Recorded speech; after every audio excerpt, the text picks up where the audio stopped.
Hi, Michelle from DogSafe here. Lucy! Sit down. Okay, Lucy here from DogSafe too. And we are going to talk about the pros and cons about what to put on a ID tag.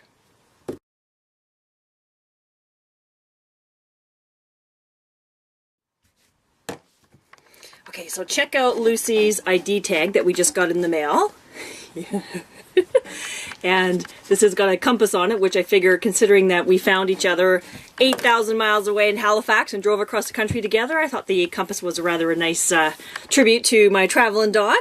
And on the back, I've got Lucy and one phone number. So first off, I really like this tag. This is Lucy's other one. Excuse me. Pardon me.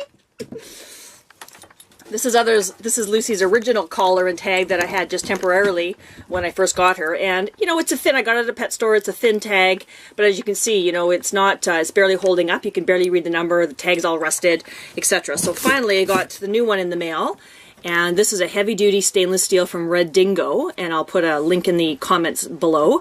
And stainless steel, so it's going to last a long time. I know when I had Monty's done, I had it for like 5 or 6 years, and it didn't look any different than the first day I got it. So, a couple things to put on there. I like to put Lucy's name on there.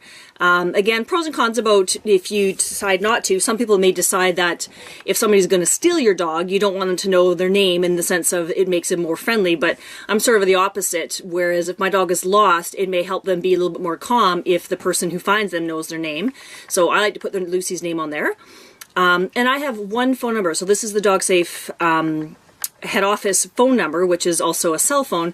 So I don't put a landline on there and a cell phone. If my dog is lost, I want to have one accessed phone number in order to receive phone calls. So not rather than managing 2 or more, just the one. So that's all I have on there. I know some people put more than one phone number, they'll put an email address on there, but again, I like to keep things really simple. The one thing that I may have decided to do differently was I live in a rural area where there's a lot of free-roaming dogs, and so I see dogs all over the place. Some have ID tags, some don't. The ones that do, you know, I will call the phone number on them, and then the owner will say, oh yes, that's, you know, that's Lucky or so, and he's my dog and I live just around the corner, just leave him alone. So I don't want people to see, if they see Lucy on her own, I don't want them to assume that she's a free roaming dog. So I may have decided and may get another tag done that says, you know, if alone, I'm lost, or something along those lines, so that people see her and check her tag, that they know if she doesn't have a human beside her, that she's in fact lost, and please phone them. Don't assume that she's a free roaming dog. Some people may decide to put on, or, you know, I've heard about people putting on things like, you know, medications needed, or that type of thing. And, you know, if it's true, you know, okay. But I find that if you're doing it as a preventative thing so that somebody won't steal your dog, I'm not sure if that's so effective.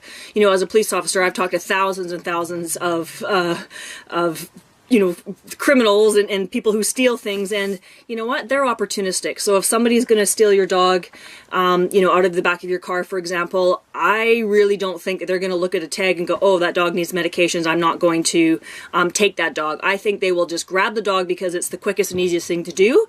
And, you know, if they decide later that dog is not doing well, and because in fact it does need medications, I think they're the type they're just going to dump the dog or just, you know, let it go rather than not take it because it's going to be a handful. That's my experience, so you can make your decision about that. And also for things like, you know, deaf dog or blind dog or those kind of things, again, I think that might be helpful if your dog was found. In this case, Lucy, you know, she's a little bit fearful still, so chances are, you know, if she gets lost, they may not be able to get to the tag to see her name and the phone number. She's probably going to run away, but you know, we're working on it. So that's what I think, you know, the big things to keep in mind is a good heavy-duty stainless steel tag that is going to stay engraved, that you'll be able to read it. Make sure that your information is up to date. So if you get a new cell phone, or, you know, if you get the dog's new collar, that you put on their up-to-date information on it. And also, Yeah, I think that's the biggest ones. Just make sure that it's correct, and get it done. You know, I just talked to somebody the other day that had just adopted a new dog a couple of months ago, and they still don't have a tag on their dog, and it's something that they've been meaning to do. So, in any case, you know, a brand new adopted dog into the home is sort of that greater risk to flee or to get lost or not know their way back. So, you know, get those tags on the dogs, even if it was the temporary tag that you wrote on something, and just put it on their collar. You know, if you haven't, do it right now. Stop the video and go and do it right now until you can get a new collar, or excuse me, a new ID tag engraved. So hopefully that helps about what to put on the back. The biggest thing is get it done. Okay, keep your dog safe.